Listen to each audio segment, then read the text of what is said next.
Kag sa numero 1 sa mga balita subong nga adlaw, bagyo nga Tino ginapabot nga magalandfall karon sa tungang gabi ukon karon sa kaagahon.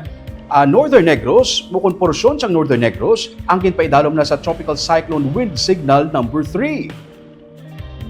As of 4 p.m. yara na ang bagyo nga Tino 170 kilometers east sang Giwan, Samar. May kabaskugon ini 130 kilometers per hour kag pangmadlos katubtub 160 kilometers per hour. May mga lugar na nga napaidalom sa tropical cyclone wind signal.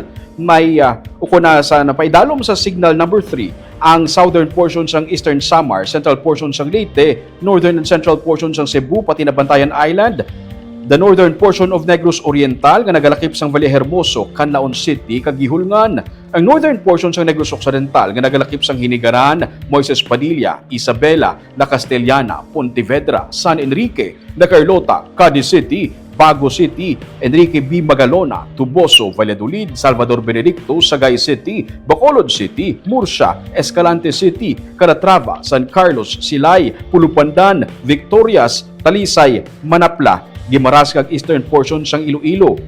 Kung magsiling nga tropical cyclone wind signal number 3, may ara pa sang 18 oras nga lead time para magpreparar ang kadam-an sa aton. Samtang ang iba naman nga bahin sang Negros kag Negros Occidental kag Negros Oriental ginpaidalom naman sa tropical cyclone wind signal number 2. Nagagiho sa gihapon ang bagyo nga Tino westward.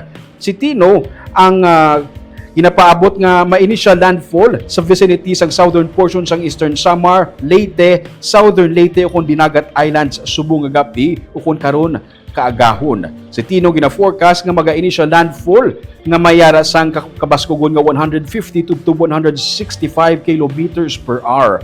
Posible nga maghinay ini gamay lang pero matapos maglandfall pero tabukon sa bagyo nga Tino ang Visayas pati ng isla sa Negros kag sa Miyerkules, posible nga yari ni ini sa West Philippine Sea. Samtang nagatabok sa Visayas, yara ini sa typhoon category. Ginapaabot nga buwas mga alas 11 sang aga malabay ang matasang bagyo sa Northern Negros. Humalin subong nga hapon, tubtubwas bilog nga Negros Occidental, ginpaidalom sa red rainfall warning. Bot silingon, may 200 mm sang ulan ang igabubo diri sa aton nga probinsya. Nagakahulugan ini sang pagbaha, ilabi na sa mga nanubuan nga mga lugar. Kag sa higad sang suba may kay posible sang pag-awas man sang suba. Tandaan, ang bagyo hindi lang niya pintok. Isa ini ka sistema, malapad gani bisan ang sentro yara lang sa Northern Negros, kutob sa mga lugar nga nagapalibot diri maapektuhan sa bagyo. Magluwa sa bagyo Tino, may LPA pagid sa karon sa guwaman sang PAR nga may posibilidad pagid nga mangin isa ka bagyo sa masunod nga 24 oras.